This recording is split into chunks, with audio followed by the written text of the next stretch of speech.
இயேசுவின் நாமத்தில் ஜெபங்களும் நல்ல பிதாவே, ஆமென்.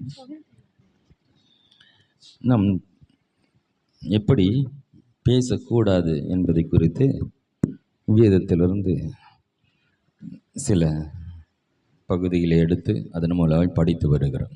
அல்லேலூயா. எது தேவை என்பது காட்டிலும் எது தேவை இல்லை என்பதை நம்ம அறிந்திருக்க வேண்டியதாக இருக்குது. அதுதான் நம்முடைய வாழ்க்கையில் ஆக்கிரமித்து நம்மளுக்கு எடுக்கிறது இல்லையா? தான் தப்பாக பேசி தானும் கெட்டு மற்றவங்களை கெடுக்கிற வேலை, அதுதான் பிசாசனுடைய வேலை. முதல் தப்பாக பேசி தானும் கெட்டு மற்றவங்களை கெடுத்து விட்ட வேலையை தான் இந்த சீட்டுக்கால இருக்குமே வந்து உட்காந்துக்குவாங்க. அங்கே உட்காந்துக்கிறியா? சரி, ஓகே. முதல் தப்பாக பேசி அவன் கெட்டு எல்லாரும் கெடுக்கிற வேலை செய்ய ஆரம்பித்தான். ஆனால் இது அப்படி ஆப்போசிட்டாக என்னென்னா, கடவுளுடைய பிள்ளைகள் தேவன் எப்படின்னா நல்லதையே பேசி சிறந்ததையே பேசி அநேகரை சிறந்தவர்களாய் மாற்றுவது. அல்லேலூயா. நாமும் அப்படித்தான். நாம் நல்லதை பேசி மற்றவர்களுக்கு நல்லது நடக்கணும், எனக்கும் நல்லது நடக்கணும். நான் நல்லது பேசுவதுனா என்ன? என் வாழ்க்கையில் நல்லது நடக்குது, அந்த வார்த்தை கேட்குறாங்களே அவங்க வாழ்க்கையில் நல்லது நடக்குது. ஒரு ரகசியத்தை புரிஞ்சுங்க. நீங்கள் சிறந்ததை பேசும் பொழுது உங்களுக்கு மாத்திரம் நல்லது நடக்கிறதில்ல, அதை நீ பேசுகிறத யாரெல்லாம் கேட்குறாங்களோ அவங்க வாழ்க்கையில் நல்லது நடக்கும். அல்லேலூயா. நீங்கள் விசேஷித்த காரியங்களை பேசுகிறவர்களாக இருந்தால் உங்கள் வாழ்க்கையில் விசேஷங்கள் நடக்கும், அதை கேட்குறவங்க வாழ்க்கையிலும் விசேஷங்கள் நடக்கும். அந்த சிறப்பான வேலை செய்யும்படியாக தெய்வம் அழைத்திருக்கிறார். ஹல்லேலூயா. சாத்தானுடைய வீழ்ச்சிக்கான சில காரணங்களை பார்த்தோம். அவர் மாத்திரமே பெருமைக்கு உரியவர். இந்த உலகத்தில் யாருமே பெருமைக்கு உரியவர்கள் அல்ல. பெருமையாக பேசுக்க தகுதி யாருக்குன்னா தேவாதி தேவனுக்கு மாத்திரம்தான். ஏன்னா அவருக்குள்ளிருந்து தான் இந்த எல்லாமே உண்டானது. நீங்கள் காண்கிற அனைத்தும் மனிதர்களாக இருக்கட்டும், தெய்வதூதர்களாக இருக்கட்டும், சூரியன், சந்திரன், பரலோகம், மகிமையான காரியங்கள் எதுவாக இருந்தாலும் எல்லாம் எங்கிருந்து உண்டாதுன்னா தேவனுக்குள்ளாக இருந்து தான் எல்லாம் உண்டானது. அப்போது எல்லாத்துக்கும் பெருமைக்கு உரியவர் சொல்லணும்னா அவர் மாத்திரமா பெருமை பாராட்ட முடியும். அதுக்கு யாருக்குமே தகுதி இல்லை, பிசாசுக்கும் தகுதி இல்லை. அதனால் தகுதி இல்லாத ஒன்றை பேசினால்தான் விழுந்து போனோம். அதனால நமக்கு தகுதி இல்லாத ஒன்று நம்ம பேசக்கூடாது, நமக்கு தகுதி இல்லாத வேலை பற்றி பேசக்கூடாது. நமக்கு அது பொருந்தாது இல்லையா? அதனால் நமக்கு என்ன பேசணும்னு கருத்து நமக்கு நம்ம பேச சொல்லியிருக்கிற அது பேசினாலும் நமக்கு பெரிய இல்லை. ஹல்லேலூயா. நம்ம பேச வேண்டிய விஷயம் நிறைய இருக்குது, அதை பேசுகிறத விட்டுட்டு இந்த பெருமையானதை பேசி நாம் விழுந்து மற்றவங்களை விட வைக்கிறத காட்டிலும் நாம் பேச வேண்டிய அதிமுக்கியமான விஷயங்கள் 1000 இருக்கிறது. அதை பேசினால் நம்ம வாழ்க்கையும் மேலே வரும், மற்றவங்க வாழ்க்கையும் மேலே வரும். இன்னொரு விஷயம் பிசாசு புரிஞ்சிக்காது என்னன்னா, தேவன் இல்லை என்றால் நானும் இல்லை. அது அவனுக்கு புரியவில்லை. ஒரு நொடி பொழுதில் அவனை காணாமல் அக்கினியால் அவனை அழித்திட முடியும். ஒரு நொடியில் அப்படி ஒரு சாத்தான் என்ற ஒரு கேரக்டர் இல்லாமல் ஒரு நொடியில் அவனை பஸ்பமாக்கக்கூடிய சக்தி தேவனுக்கு இருக்கிறது. அவனுக்கு இன்னும் கூட புரியல, அவர் இல்லை என்றால் நான் இல்லை. இது நமக்கும் ஒரு படிப்பினையாக இருக்கும். ஐயா வாங்க உள்ள உட்காருங்க, அவர் இல்லைன்னா நம்ம இல்லை. அப்போ நம்ம என்னத்தை பெருமையாக சொல்லிக்கிறது? எதை வச்சு நம்ம பெருமையாக சொல்கிறது? எல்லாமே அவரால் வந்தது. அவர் இல்லைன்னா நானே கிடையாது, எதுவுமே இல்லை. இதில் பெருமைப்படுத்திக்கொள்ள ஒன்றுமே இல்லை. சாத்தானுக்கு அது அவனுக்கு விளங்கவே இல்லை. அதில் தான் அவன் சாத்தானாக இருக்கிறான். இது விளங்கிடுச்சுன்னா நாம் விசேஷமாக தெய்வ சாயலுடைய தேவர்களைப் போல இருக்கிறோம். அதனால் தெய்வ வசனத்தை பெற்றுக்கொண்டவர்கள், ஆமாம், அதை ஏற்றுக்கொள்ளாதவர்கள், தேவ வார்த்தையை ஏற்றுக்கொள்ளாதவர்கள் அவர்கள் பிசாசுகளாக இருக்கிறாங்க. தேவ வார்த்தை ஏற்றுக்கொண்டவர்கள் தேவர்களைப் போல இருக்கிறாங்க. அந்த வசனத்தை நம்ம ஏற்றுக்கொண்டபடினாலே நம் தெய்வ சாயலாக இருக்கிறோம்.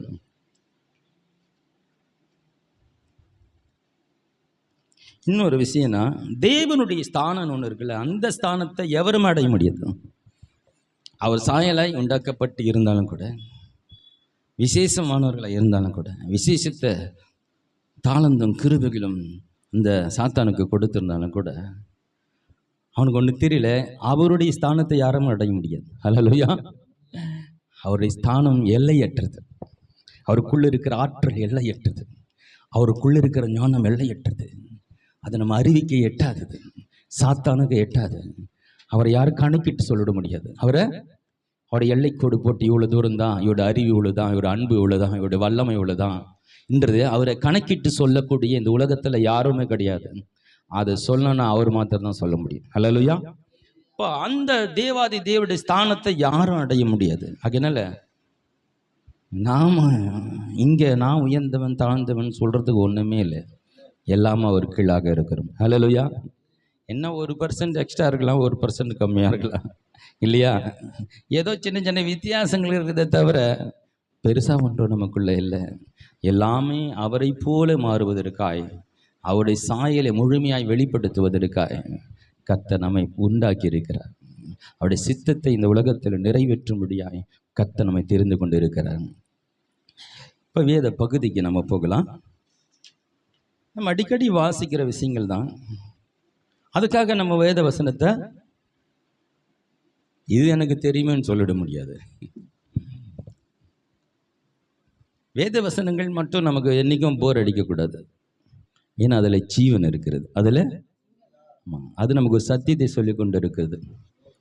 நமக்கு சத்தியங்கள்லாம் திரும்ப திரும்ப சொல்லப்பட வேண்டியது. ஏன்னா சத்தியத்தை காட்டிலும் பொய் தான் நமக்கு அதிகமாக சொல்லப்பட்டு வருது. நம்ம சத்தியத்தை கொஞ்சம் கேட்குறோம், ஆனால் பொய்யான காரியங்கள் நிறைய கேட்குறோம், இல்லையா? கடவுளுக்காக நம்ம செலவிடுகிற நேரங்கள் கம்மியாக இருக்குது, இல்லையா? ஞாயிற்றுக்கிழமை ஒரு நாள் 2 மணி நேரம் இங்கே உட்காடுறோம். அதில் எவ்வளோ மணி நேரம் வசனத்தை கேட்குறீங்க, உண்மையை ஆராதிக்கிறீங்கள் தெரியாது. மற்ற நேரங்களில் வீடுகளில் நீங்கள் எவ்வளோ நேரம் தேவனுக்கு இடம் கொடுத்து நேரம் கொடுத்து அவர் சமூகத்தில் காத்திருங்க தெரியாது.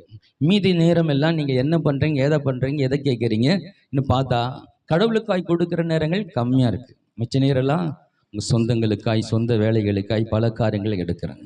இப்படி இருக்கும் பொழுது நம்ம சத்தியத்தை காட்டிலும் பொய்யான காரியங்கள், உலகத்தின் காரியங்கள், அவசியமற்றவர்களை தான் அதிகமாக கேட்க வேண்டிய ஒரு சூழ்நிலையில் வாழ்ந்து கொண்டு இருக்கு. அதனால சத்தியத்தை 1000 முறை சொல்லலாம், 1000 திரும்ப திரும்ப சொல்லலாம். ஏன்னா எத்தனை முறை சொன்னாலும் அதில் ஜீவன் இருக்கிறது. அது கண்டிப்பாக நிச்சயமாக அது விளைவை கொண்டு வரும். ஹல்லேலூயா. அதனால தெரிஞ்ச காரியங்கள் இருந்தாலும் நம்ம அதுக்குள்ளே இருக்கிற காரியங்களை நம்ம தெரிந்து கொள்ளலாம். என்னாகும் புத்தகத்திலே 13ஆம் அதிகாரம் இந்த பகுதி நம்ம அடிக்கடி வாசிக்கிற பகுதியில் தான் இருந்தாலும் இன்றைக்கி சற்று கொஞ்சம் வித்தியாசம் உங்களுக்கு காட்ட விரும்புகிறேன். எடுத்துக்கொள்ளலாம். 13ஆம் அதிகாரத்தில் 30 33 வசனங்களை வாசிப்போம். அப்பொழுது காலேப் மோசேக்கு முன்பாக ஜனங்களை அமர்த்தி, நாம் உடனே போய் அதை சுதந்திரித்துக் கொள்வோம், நாம் அதை எளிதாய் ஜெயித்து கொள்ளலாம் என்றான். அவனோடு கூட போய் வந்த மனிதரோ, நாம் போய் அந்த ஜனங்களோட எதிர்க்க நம்மாலே கூடாது, அவர்கள் நம்மை பார்க்கிலும் பலவான்கள் என்றார்கள். நாங்கள் போய் சுற்றி பார்த்து வந்த அந்த தேசம் தன் குடிகளை பட்சிக்கிற தேசம். நாங்கள் அதிலே கண்ட ஜனங்கள் எல்லாரும் மிகவும் பெரிய ஆட்கள். அங்கே ராட்சத பிறவியான ஏனேக்கின் குமாராகிய ராட்சதரையும் கண்டோம். நாங்கள் எங்கள் பார்வைக்கு வெட்டுக்கிளியை போல இருந்தோம், அவர்கள் பார்வைக்கு அப்படியே இருந்தோம் என்று சொல்லி, இப்படி இஸ்ரவேல் புத்தருக்குள்ளே தாங்கள் சுற்றி பார்த்து வந்த தேசத்தை குறித்து துர்ச்செய்தியை பரம்ப செய்தார்கள். ஹலோ, துர்ச்செய்தியை, அதோட விளைவு என்னாச்சு தெரியுங்களா? இந்த பகுதி நமக்கு நல்லாவே தெரியும். ஒருவேளை இது ஒரு சிலருக்கு புதுசாக இருக்கலாம். என்னன்னா, கர்த்தர் ஆபிரகாமை அழைத்து அவனுக்கு பிள்ளை இல்லாது இருந்தபோது அவனை 75 வயதில் அழைக்கிறார். நான் உன் சந்ததியே கடற்கரை மணலத்தினாய் நான் மாற்றுவேன், ராஜாக்களும் ஆசாரியர்களும் உன்னுடைய சந்ததியில் வருவாங்கன்னு. அவன் 100 வயசில் ஆண்டவர் அவன் குழந்தைய கொடுக்கிறார். அவனுக்கு வாக்குத்தத்தம் பண்ணுகிறார், உன்னுடைய சந்ததிக்கு இந்த கானான் தேசத்தை தருவேன், பாலும் தேனும் ஓடுகிற தேசத்தை தர வாக்கு பண்ணுகிறாங்க. பிறகு ஈசாக்கு, யாக்கோபு, அதுக்கப்புறம் யோசேப்பு, இவங்களெல்லாம் தொடர்ந்து ஆண்டவர் அவங்களோடு பேசி வருகிறார். பிறகு யோசேப்புக்கு பிறகு அவர்கள் எகிப்து தேசத்தில் அடிமைகளாக இருக்கிறாங்க. அதையும் தேவன் ஏற்கனவே முன்கூட்டியே சொல்லிட்டார், நீங்கள் 400 வருடங்கள் அடிமைகளாக இருப்பீங்கன்னு. 400 வருடங்கள் அவங்க இருந்தாங்க. அவங்க ரொம்ப அடிமைத்தனத்தில் கஷ்டப்பட்டாங்க. ஆனால் அங்கே ஒரு வேலை ஒன்று பெருசாக செஞ்சார். என்னென்னா, இவர்களை எகிப்து தேசத்தில் அடிமைகளை ஆக்கி கடினமான வேலையை செய்ய வச்சு இவர்களை உடலை ரொம்ப ஸ்திரப்படுத்தி நிறைய உடலை கடினமாக்கி அதாவது நல்லா ஜிம்முக்கு போய் உடம்பு எப்படி கட்டுமஸ்தான் மாதிரி இருக்கும் அந்த மாதிரி ஆண்களும் பெண்களும் நல்லா ஸ்ட்ரென்த் ஆகிட்டாங்க. ஆனால் அங்கே அடிமைத்தனம் கஷ்டம்லாம் இருந்தது. ஆனால் ஒரு பக்கம் ஆண்டவர் ஒரு வேலை செய்து கொண்டு இருந்தார். என்ன, இவர்கள் உடல்களை பலப்படுத்தி அதிகமான பிள்ளைகளை பெற்றெடுக்க அந்த காரியங்கள் அங்கே நிறைய செய்து கொண்டு இருந்தார். இந்த பக்கம் மொத்தம் இஸ்ரவேல் ஜனங்களுடைய எண்ணிக்கை பெருகி கொண்டு இருக்கிறது. எகிப்து ஜனங்களை காட்டிலும் இவங்க பெருக ஆரம்பிச்சிட்டாங்க. ஆனால் அங்கே அடிமைத்தனத்தில் இருக்கிறாங்க. ஆனால் வேறு வேலை நடந்துகிட்டே இருக்கு. அவங்க கடவுள் இல்லைன்னு நினச்சிட்டாங்க. இன்னும் எவ்வளோ கஷ்டப்படுறாங்க. கடவுள் அவங்கள்ட்ட தான் இருக்கிறார். தான் மோசே மூலமாக சொன்னார், நான் யாருன்ற பேரை கேட்டால் என்ன சொல்லுவேன்? இவ்வளோ நாள் கஷ்டப்பட்டாங்களே, எங்கே போனார்னு கேட்டால் என்ன சொல்லுவேன்? சொல்லு, நான் இருக்கிறவராக இருக்கிறேன் என்று போய் சொல். ஹல்லேலூயா. உங்கள் கூட தான் இருக்கிறாங்க. பட்ட கஷ்டம்லாம் தெரியும். இந்த கஷ்டத்தை நான் தான் அனுமதிச்சிருக்கிறேன். ஏன்னா உங்களுக்குள்ளே வேறு வேலை நடக்கணும், இங்கே வேலை நடக்குது. இன்னொரு பக்கம் கானான் தேசத்தில் ராட்சதர்களை வைத்து கொண்டு மிக பெரிய பெரிய மனிதர்களை வச்சு அந்த தேசத்தை அழகுபடுத்தி விசாலமாக்கி தோட்டங்களை நாட்டி பட்டணங்களை கட்டி பெரிய பெரிய காரியங்களை கட்டி கொண்டு இருக்கிறார். ஏன்னா என் ஜனங்களை கொண்டு போய் அங்கே கொடியமர்த்த போகிறேன் என்று இப்படி கானான் தேசத்தை அவர் அழகுபடுத்தி கொண்டு இருக்கிறார். இதெல்லாம் நடக்குது. மோசே வருகிறார். மோசே மூலமாக அவர்கள் எகிப்திலிருந்து விடுதலையாக்கப்படுறாங்க. விடுதலையாக்கப்பட்டு செங்கடல் ஆண்டவர் பிளக்கப்படுகிறது. மண்ணா இறக்கப்படுகிறது. பல அற்புதங்கமாக நடத்தி கொண்டு வருகிறார். கானானுக்கு பக்கத்தில் வந்துட்டாங்க. இந்த பாலும் தேனும் ஓடுகிற அந்த வாக்குத்தத்தம் பண்ணப்பட்ட அந்த இடத்துக்கு மிக அருகில் வந்துட்டாங்க. ஆண்டவர் சொல்றார், நீங்கள் 12 கோத்திரத்தில் ஒரு தலைவனை தெரிந்து கொண்டு அவர்களை இங்கே அனுப்புங்க. போயிட்டு அந்த தேசத்தை பார்த்துட்டு வாங்க, வந்து சொல்லுங்க. ஏன்னா அந்த தேசம் எவ்வளோ செழிப்பாக இருக்குது, எவ்வளோ ஆசீர்வாதமாக இருக்கிறது. அங்கே இருக்கிற மிருகங்கள் எப்படி இருக்குது, அங்கே பாலும் தேனும் ஓடுகிறதுன்னு ஆண்டவரே சொல்கிறாருன்னா அப்போ எப்படி இருக்கும்? ஒரு மனுஷன் சொல்கிறதுக்குள்ள கொஞ்சம் ஏற்றம் இறங்க இருக்கும் இல்லையா? நிறைய இடத்துல சொல்லுவாங்க, அங்கே போய் பார்த்தா என்ன அவர் சொன்னது ஒரு மாதிரி, இங்கே வேற மாதிரி இருக்குது. சொன்னதுக்கு அதுக்கு சம்மந்தமே இல்லைன்னு இருக்கும். ஏன்னா அவங்க கண்ணுக்கு அப்படி இருக்கான். நம்ம போய் பார்த்தா அது மாதிரி இருக்காது. நல்லா இருக்கு, நான் இங்கே வந்து நல்லாவே இல்லையே, நல்லா டேஸ்ட்டாக இருக்கு, அங்கே பார்த்து டேஸ்ட்டாக இருக்காது. அப்படி மனிதர்கள் சொல்கிறதுல பல வித்தியாசங்கள் இருக்கிற. தேவன் ஒன்று சொல்வாரானால் அது 100% கரெக்டாக இருக்கும். பாலும் தேனும் ஓடுகிற தேசம்னா உண்மையில் அது பாலும் தேனும் ஓடுகிற தேசம் தான். ஹல்லேலூயா. அப்படிப்பட்ட ஆசீர்வதிக்க ஒரு தேசத்தை அங்கே போகிறதுக்கு முன்னாடி வந்து அங்கே வந்து அந்த மரங்களை பார்த்தோம், அற்புதமான மரங்கள். மரத்தில் கனிகளை பார்த்தோம், தரையை பார்த்தோம், செழிப்பான செடிகளும் வயல் நிலங்களும் தோட்டங்களும் அந்த வீடுகளை பார்த்தோம். பெரிய பெரிய அரணிப்பான பட்டணங்களை கட்டியிருக்கிறாங்க. அந்த அந்த பட்டணத்தை பார்க்கும்போது எவ்வளோ ஆச்சரியம், எவ்வளோ அழகாக கட்டியிருக்கிறாங்க இல்லையா? இங்கே சில ஊருக்கெல்லாம் போனால் ஆச்சரியமாக இருக்கும், பிரம்மாண்டமாக என்ன மாதிரி கட்டிக்கிறாங்க பில்டிங்கு. அந்த மாதிரி பட்டணத்தை அவங்க கட்டி வச்சுருக்கிறாங்க. நீங்கள் போயிட்டு வந்து இந்த ஜனங்களுக்கு சொல்லுங்கள், இந்த இடம் இப்படி இருக்குது, சூப்பராக இருக்குது, அற்புதமான இடத்த கடவுள் வைத்திருக்கிறாரு என்ன சொல்லுவாங்கன்னு எதிர்பார்த்து இந்த 12 பேர் அனுப்புனா, இந்த 12 பேரும் போயிட்டு வந்துட்டு 2 பேர் மாத்திரம் நல்ல செய்தி சொல்கிறாங்க. மிச்சம் 10 பேர் என்ன பண்ணுறாங்க? துர்ச்செய்தி. அந்த துர்ச்செய்தி என்ன, அதை தான் இன்னைக்கு கொஞ்சம் பார்க்க போகிறோம். 31வது வசனத்தை வாசிப்போம். அவனோட கூட போய் வந்த மனிதரோ நாம் போய் அந்த ஜனத்தோட 10 பேர் ஒரு விஷயத்த சொல்றாங்க, 2 பேர் ஒரு விஷயத்த சொல்றாங்க. அந்த 2 பேர் சொன்னது 30ஆம் வசனத்தை வாசித்திடும். அப்பொழுது காலேப் மோசேக்கு முன்பாக ஜனங்களை அமர்த்தி, நாம் உடனே போய் அதை சுதந்திரித்துக் கொள்ளுவோம், நாம் அதை எளிதாய் ஜெயித்து கொள்ளலாம் என்றான். எளிதா சீக்கிரமா போய் டக்குன்னு நம்ம எளிதாய் பிடிச்சிடலாம் அந்த பட்டணத்தை. அவங்க ரொம்ப அழகா ஈஸியா சொல்றாங்க அந்த 2 பேர் மாத்திரம். ஆனா 10 பேர் என்ன சொல்றாங்க? அவனோட கூட போய் வந்த மனிதரோ நாம் போய் அந்த ஜனங்களோட எதிர்க்க நம்மாலே கூடாதுன்னா முடியாது. அவங்கள நம்மளால எதிர்க்கவே முடியாது, ஜெயிக்கிறது இல்ல. எதிர்க்க முடியாதுன்னா போய் சண்டை போட்டாலும் அப்புறம் 2வது போய் எதிர்க்கவே நிற்கவும் முடியாது. எதிர்க்கவே முடியாதுன்னா அவங்ககிட்ட நம்மளால எதிராக போய் நிற்க கூட முடியாது அப்படி சொல்றாங்க. அவர்கள் நம்மை பார்க்கிலும் பலவான்கள். ஒன்னு சொல்லிட்டு வர அந்த வசனத்துங்கள எதிர்க்க கூடாதுன்னா முடியாது. பாருங்க, முடியாது என்ற வார்த்தை தேவனுடைய பிள்ளைகளுடைய வாழ்க்கையில வரக்கூடாது. அப்படி வரணும்னா என்னால் பாவம் செய்ய முடியாது, எனக்கு யாருக்கும் தீங்கி செய்ய முடியாது, என்னை யாரும் ஏமாற்ற முடியாது, யாரும் மனசை தன்னை கஷ்டப்படுத்த முடியாது, ஆண்டுடைய வார்த்தைக்கு என்னால் கீழ்ப்படியாமல் இருக்க முடியாது. இந்த முடியாது வேறு, அந்த முடியாது சொன்ன பரவாயில்ல. அப்போது ஜெயிக்க முடியாது, நான் வளர முடியாது, முன்னேற முடியாது, நான் இந்த மாதிரி நல்ல காரியங்கள் எல்லாம் நடக்காது முடியாதுன்ற வார்த்தை என்பது அது என்ன அது சரியான வார்த்தைகள் அல்ல. இந்த வார்த்தைகள் நம்முடைய வாழ்க்கைக்கு வெற்றியை கொண்டு வராது. நம்ம பார்க்கணும் அனுதினமாக எப்படிப்பட்ட வார்த்தைகளை பேசுகிறோம். நல்ல காரியங்களெல்லாம் நடக்காது, கிடைக்காது, முடியாது, வராதுன்றது வார்த்தையெல்லாம் என்ன நல்ல வார்த்தைகள் அல்ல.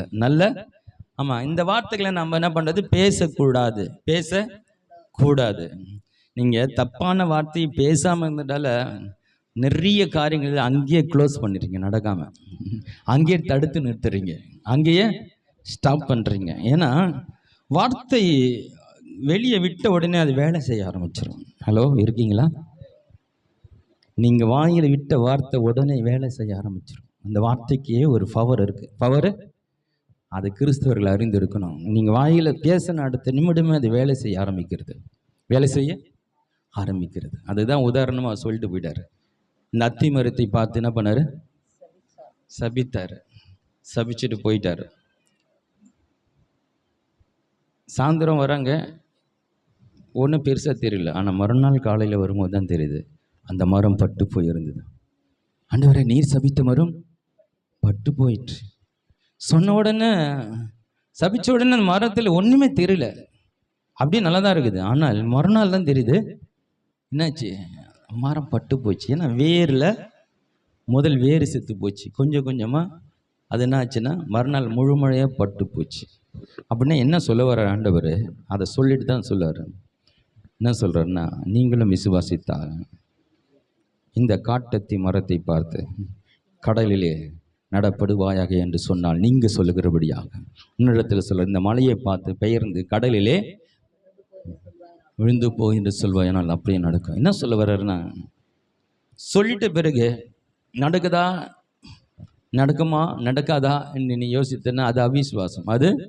அதோட நீ சொல்லாமல் இருக்கலாம். அதை விட ஆமாம், நீ சொல்லிட்டேன்னா அது நடக்கும். சொல்லிட்டேன்னா அதுக்கு பேர் தான் விசுவாசம். அதுக்கு தான் ஆமாம். அப்போது இந்த கடவுளுடைய ஆண்டவர் சொன்ன உடனே அது வேலை செய்ய ஆரம்பிக்கிறது. இதை தான் ஆண்டவர் நமக்கு சொல்கிறாரு. உன் இருதயத்தில் சந்திக்கப்படாமல் நீ விசுவாசித்தா நீ சொல்லுகிறபடியே ஆகும். அதே மாதிரி அவிசுவாசத்தோடு பேசினாலும் அதுவும் நடந்துடும். எல்லாத்துக்கும் எதிர்மறை ஒன்று இருக்குல்ல, வசனங்களை நம்ம ஒரு பக்கம் ஆப்போசிட்டாக சொல்லி பார்த்தோன்னா அந்த வித்தியாசம் தெரிஞ்சு இல்லையா? கர்த்தரை நம்புகிறவனும் செய்ப்பான், கர்த்தரை நம்பாதவன். இந்த வசனத்தை கொஞ்சம் திருப்பி போட்டு பார்த்தோன்னா நிறைய காரியம் நமக்கு புரிஞ்சிடும். கர்த்தரை நம்பாதவன் உருப்பிட மாட்டான். நான் கர்த்தரை நம்புறவன் பட்டு போன மரமாக இருந்தாலும் துளிர் விட்டு செழிக்க ஆரம்பிச்சிருவான். ஹல்லேலூயா. இல்லையா? கர்த்தரை நம்பாதவன் அவன் எவ்வளோ பெரிய ஆளாக இருந்தால் ஒரு நாள் ஒன்றும் இல்லாமல் ஆகிடுவான். ஏன்னு கேட்டேன்னா அவனுக்கு இருக்கிற அந்த ஆசீர்வாதங்கள் தகப்பன் சம்பாதிச்சதாக இருக்கும், யார் மூலமாக கிடைச்சதாக இருக்கும் இல்லையா? ஒரு லாட்டு சீட்டில் விழுந்ததாக இருக்கலாம். இது எவ்வளோ நாள் இருக்குன்னு தெரியாது.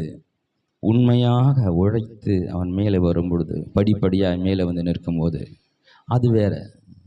என் அப்பா சொத்து எனக்கு இருக்குன்னா, நீ கர்த்தரை நம்பாமல் அப்பா சொத்தை வச்சு ரொம்ப நாளைக்கு வாழ முடியாது. ஏன்னா உனக்கு ஞானம் இல்லை, உனக்கு எப்படி வாழணும்னு தெரியாது இல்லையா?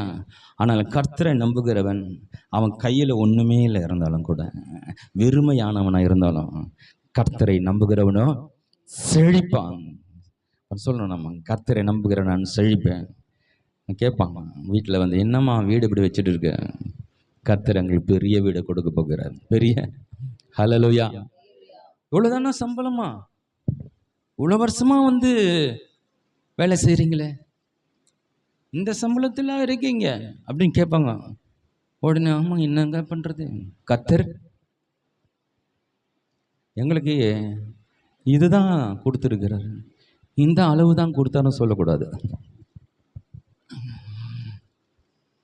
இப்போ இந்த அளவு தான், ஆனால் கர்த்தர் எங்களோடு இருக்கிறாரு, நாங்களும் விசுவாசிக்கிறோம். இந்த சம்பளம் 1000 மடங்கு பெருகும். ஹல்லேலூயா. என் வருமானம் 1000 மடங்கு பெருகும். அதை பெருக்கக்கூடிய தேவனை நாங்கள் நம்புகிறோம். அவர் எங்களோடு இருக்கிறார். எங்களுக்காக அடைக்கப்பட்ட வாசல்கள் திறக்கப்படும். எங்களுக்காக திறந்த வாசலை என் தேவன் வைத்திருக்கிறார்.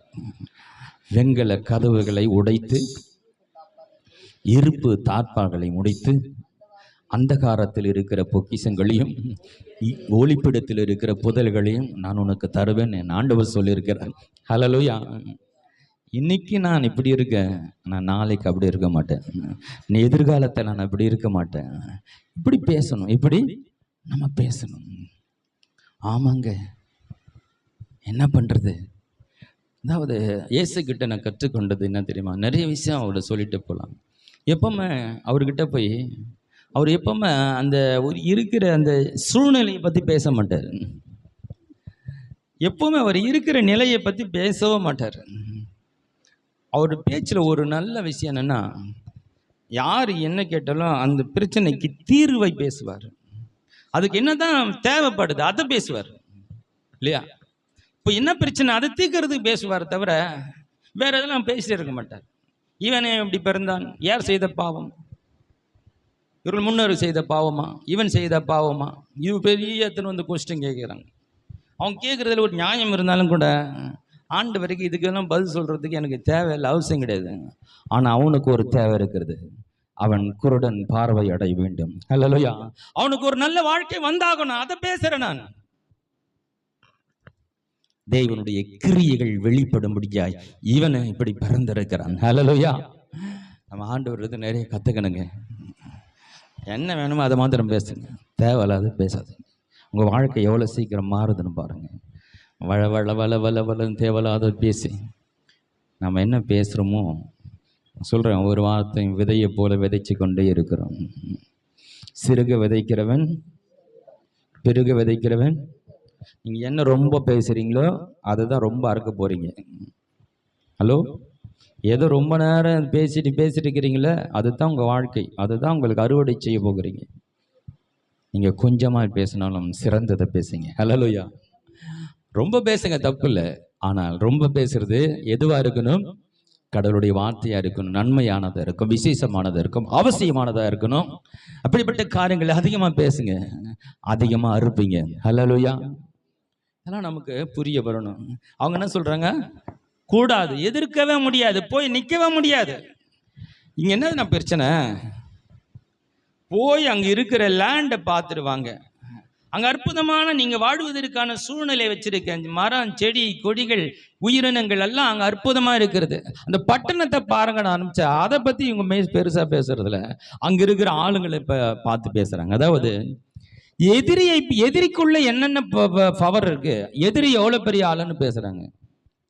இன்னைக்கு கிறிஸ்தவம் கூட பிசாசு எவ்வளோ பெரிய ஆளுன்னு தான் பேசிட்டு இருக்காங்க தவிர, இல்லையா? பிசாசு கொண்டு வந்து வியாதி எவ்வளோ பெருசுன்னு பேசிட்டு இருக்கிறாங்க.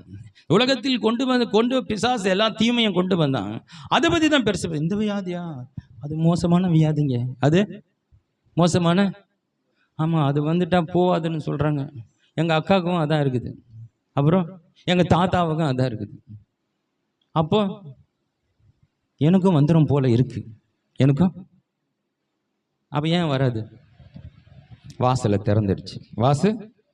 எங்கள் அப்பாவுக்கு வந்திருக்கலாம், என் தாத்தாவுக்கு வந்திருக்கலாம், யாருக்குன்னா வந்திருக்கலாம், எனக்கு வராது. அவருடைய ரத்தத்தால் கழுவப்பட்டிருக்கிறேன், ரத்தத்துக்குள்ளே பாதுகாக்கப்பட்டிருக்கிறேன். எனக்காக ஒரு மரித்து இருக்கிறார், எனக்காக ஒரு ரத்தம் சிந்திருக்கிறார். அவருடைய தழும்புகள் எனக்கு சுகத்தை அறிவித்து கொண்டு இருக்கிறது. அந்த வசனத்தை நான் நம்புகிறேன். ஹல்லேலூயா. பாருங்க, எதிரியை பற்றி பேசுறது, அவனுடைய பலத்தை பேசுறது நமக்கு அவசியம் இல்லை. நான் யார்?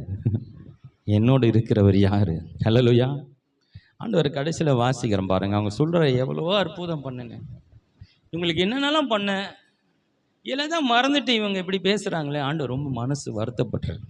கடைசியில் அவர் என்ன சொல்கிறேன்னா, இவங்க சொன்னதெல்லாம் நான் கேட்டேன். இவங்க ஆமாம், கடவுளுடைய வார்த்தை நீங்கள் கேட்குறீங்களோ இல்லை, கடவுளுடைய பிள்ளைகளுடைய வார்த்தை தேவன் உன்னிப்பாய் கவனிக்கிறார். ஹலோ, நீ சும்மா பேசுகிறதே கேட்குறான்னா அவர் சமூகத்தில் உட்கார்ந்து கேட்குறிய, அதை கேட்காமல இருப்பாரா? அநேகருக்கு ஜெபம் ஆண்டவர் கேட்டாரோ இல்லையோ, அது பரலோகத்துக்கு போச்சோ இல்லையோ, நிறைய பேருக்கு பல டவுட் இருக்குது ஜெபத்தை குறித்து. நீ எப்போ இந்த தெய்வத்தை ஏற்றுக்கொண்டு அவருடைய பிள்ளையாய் மாறினியோ, உன்னுடைய வார்த்தையை ரொம்ப உன்னிப்பாய் தேவன் கவனிக்கிறார். ஹல்லேலூயா. நீ ஜெபம் பண்ணா மாத்திரம் இல்லை, ஜெபம் பண்ணாத பேசுகிற அந்த வார்த்தையும் தேவன் கேட்கிறார். ஹல்லேலூயா. கடவுள் நம்ம வார்த்தையை ரொம்ப கவனம் செலுத்துறாரு, உன்னிப்பாக கவனிக்கிறான்றாலே நம்ம பேச்சு ரொம்ப கவனமாயிடும். ஹல்லேலூயா. என் வார்த்தை தேவன் கேட்டுட்டு இருக்கிறார். என் தேவன் என்னுடைய வசனத்தை நான் பேசுகிற காரியெல்லாம் கவனிச்சுட்டு இருக்கிறார்ன்ற ஒரு நமக்கு அறிவு வந்துட்டாலே நம்ம தப்பு தப்பாக பேச மாட்டோம், தப்பு தப்பா பேச மாட்டோம். அது இல்லை பாருங்க, மேக ஸ்தம்பம் இருக்கு, அக்னி ஸ்தம்பம் இருக்கு, ஆண்டவர் கூட வருகிறேன் என்பதை அவர்களுக்கு நிரூபித்து கொண்டே இருக்கிறார். ஏன்னா அவங்க அப்படிப்பட்ட ஜனங்க. அதனால ஆண்டவர் இப்படிப்பட்ட காரியங்கள்லாம் செய்து கொண்டு காட்டி வருகிறார். இத்தனை அற்புதம்லாம் செய்ய காரணம் அவநம்பிக்கையிலும் அவநம்பிக்கையிலும் அவங்க ரொம்ப மோசமான அவநம்பிக்கை உள்ளவர்கள், அடிமைத்தனத்தில் வாழ்ந்தவர்கள். ஆகினாலே அவர்களுக்காக பெரிய பெரிய அற்புதங்களும் செய்து அவரை விசுவாசிக்க வேண்டும் என்றுதான் இத்தனை காரியங்களை செய்து கொண்டு வருகிறார். அவங்க திரும்ப திரும்ப தவறு செய்கிறத பார்க்க முடியுது. கடகட நம்ம 1/2 மணி நேரத்துக்கு நம்ம போயிடலாம் செய்திக்கு. வாசிப்போம். இல்லை, அது வசனத்தை வாசிங்க. முடியாது, நடக்காது. அவர்கள் நம்மை பார்க்கிலும் பலவான்கள் என்றார்கள். பலவான் என்றார்கள். அதாவது முடியாது, நடக்காது. உங்களால் முடியாவிட்ட கூட அதை நீங்கள் பேசாதீங்க. உண்மையிலே உங்களால் முடியாவிட்ட கூட நீங்கள் அதை பேசக்கூடாது. நீங்கள் அப்பயே பாதி விஷயத்தை ஜெயிச்சிட்டிங்கன்னு அர்த்தம். ஹல்லேலூயா. அவங்களுக்கு தெரியல என்னன்னா, அவங்களுக்கு புரியாது என்ன தெரியுமா, இது வரைக்கும் நிறைய ஜெயிச்சு வந்தாங்க. பார்வோன்னு ஜெயிச்சு வந்தாங்க, பலரை ஜெயிச்சு வந்தாங்களே. இந்த ஜெயிச்சதுக்கெல்லாம் நாங்கள் தான் காரணம் நினச்சிருக்கிறாங்க. ரோவில் தப்பு போகிறாங்க. யுத்தம் செய்கிறவர் கர்த்தர். ஹல்லேலூயா. நீங்கள் சும்மா இருங்க, நான் உங்களுக்கு யுத்தம் செய்வேன்னு சொல்லி தான் இது வரைக்கும் ஜெயிச்சு வந்திருக்காங்க. இவ்வளோ தூரம் கடந்து வர காரணம் ஆண்டவர் மாத்திரம்தான். அவரோட பலத்தினால மாத்திரம்தானே, அவர் செய்த அற்புதத்தின் மாலை மாத்திரமா தான். அவர் யுத்தம் செய்து நிமித்தமாக அநேக காரியங்கள் ஜெயித்து வந்தாங்கன்ற மறந்துட்டு இவர்களை போய் சண்டை போட்டு ஜெயிக்க போகிறோன்னு நினச்சி பேசிட்டு இருக்கிறாங்க.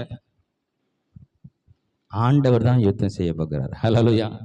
அவன் ராட்சதனாக இருக்கட்டும், கொம்பனாக இருக்கட்டும், கோலியாத்தாக இருக்கட்டும், எவனாக இருக்கட்டும், எவ்வளோ பெரிய ஆளனாக இருக்கட்டும், உங்களுக்கு அயுத்தம் செய்கிறவர் கர்த்தர் என்பதை இஸ்ரவேல் ஜனங்கள் மறந்துட்டு நாம் போய் சண்டை போட்டு எப்படி ஜெயிக்கிறது, அவங்க முன்னாடி நிற்க முடியுமா, முடியாது அப்படின்னு சுய பலத்தில் கடவுளுக்கிட்ட வந்துட்டு நம்ம சுய பலத்தை பற்றி யோசிக்கக்கூடாது. இது என்னால் முடியுமா, உன்னால் முடியுமானா உன்னால் முடியாது, உன்னால் ஆண்டவர் என்னோடு இருக்கிறார். ஹல்லேலூயா. ஆமாம், எனக்கு ஞானம் கம்மி தான், உண்மையில் அது முடியாது தான், ஏன்னா அறிவு எனக்கு கம்மியாக இருக்குது. ஆனால் என் கூட ஒருத்தர் இருக்கிறாரு. ஹல்லேலூயா. 10,000களில் சிறந்தவர். ஹல்லேலூயா.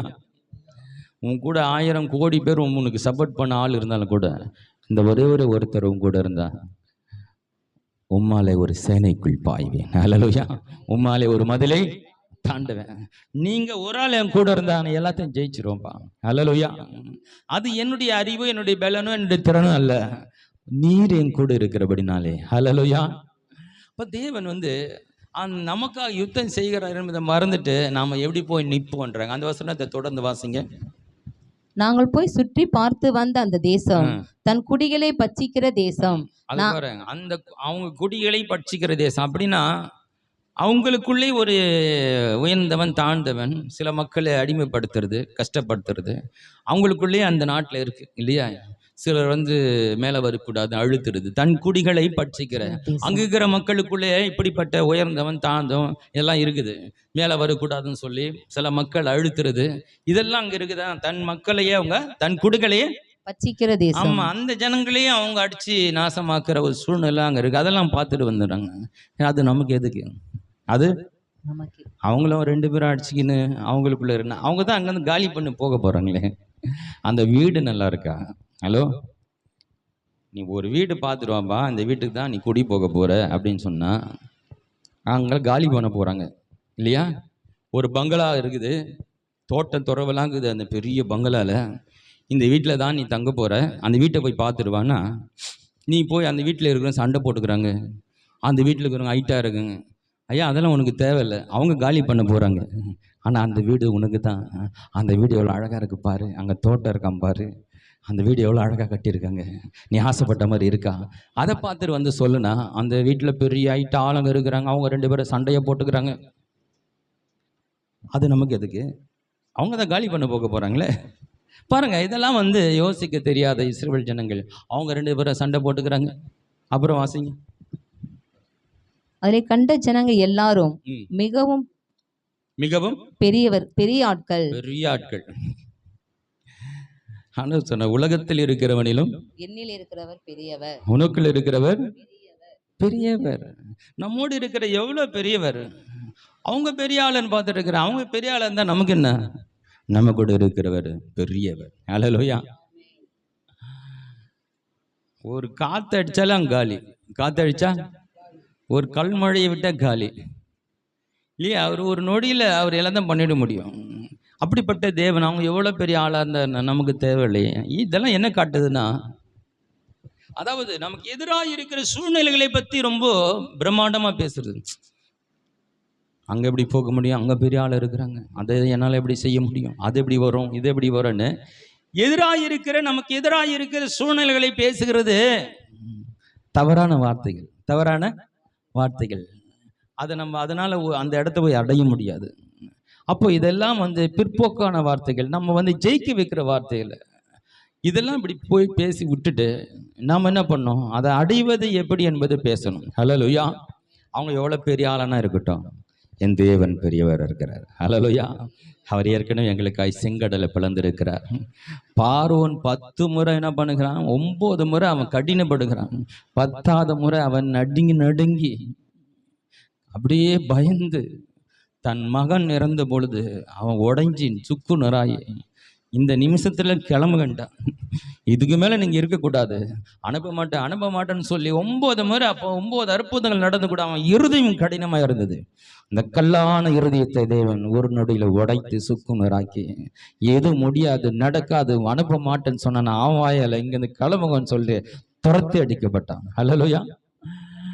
அப்படிப்பட்ட தேவன் இதெல்லாம் பார்த்துட்டு வந்திருக்கிறாங்க.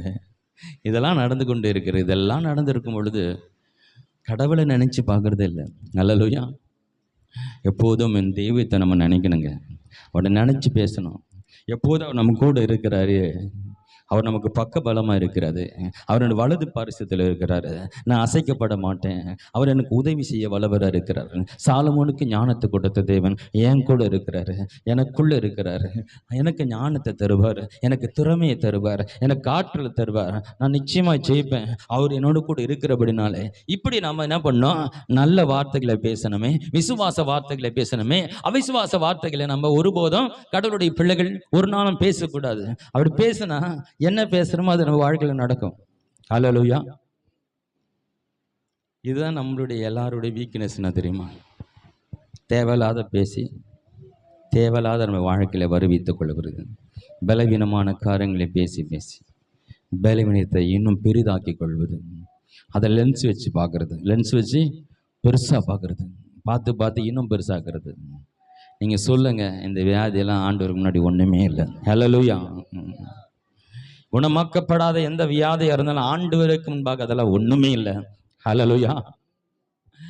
இப்படி பேசணும். இப்படி பேசி பாருங்களேன், நீங்கள் சொல்லுகிறபடி ஆகும். நீங்கள் ஆமாம், ஒரே வீட்லேயே பிரச்சனை இருக்குதுங்க, அதை பேசாதீங்க. அதை பிரச்சனையை பற்றி பேசாதீங்க. எங்களோட கர்த்தர் இருக்கிறார். ஹல்லேலூயா. சமாதானத்தை தேவன் எங்கள் தேவனாக இருக்கிறார். அவங்க இருதயங்களில் அவர் வாசம் பண்ணியிருக்கிறார். ஹல்லேலூயா. பிசாசை வீட்டில் சண்டையை கொண்டு வர முடியாதுங்க. ஹல்லேலூயா. பிசாசு எங்கள் குடும்பத்தை குழப்பத்தை கொண்டு வர முடியாது. எங்கள் வீட்டின் தலைவர் இயேசு, அவர் எங்களை நடத்துகிறார். ஹல்லேலூயா. சமாதான பிரபு என் குடும்பத்தின் தேவனாக இருக்கிறார். நல்லது பேசுங்க, நல்லது. தப்பா பேசி தப்பா நம்ம வாழ்க்கையை மாத்திக்காதீங்க. தொடர்ந்து வாசிங்க. அங்கே ராட்சத பிறவியான ஏனேக்கின் குமாராகிய ராட்சத பிறவி இருக்காங்களா? ராட்சதரை கண்டோம். நாங்கள் எங்கள் பார்வைக்கு வெட்டுக்கிளியை போல இருந்தோம், அவர்கள் பார்வைக்கு அப்படியே இருந்தோம் என்று சொல்லி, இப்படி இஸ்ரவேல் புத்திரருக்குள்ளே தாங்கள் சுற்றி பார்த்து வந்த தேசத்தை குறித்து துர்ச்செய்தியை பரம்ப செய்தார்கள். அதாவது நாம வெட்டுக்கிளியை போல இருந்தோம், அவங்க ராட்சதர்களை போயிருந்தோம். இது ரெண்டு தான் வச்சு இவங்க ஜெயிக்க போறதில்ல. நம்முடைய பலவீனத்தை பேசுறதுனால நம்ம வெற்றி கிடையாது. எதிரியுடைய பலத்தை பேசுவதனால வெற்றி இடம். நல்லா புரிஞ்சுக்கிங்க.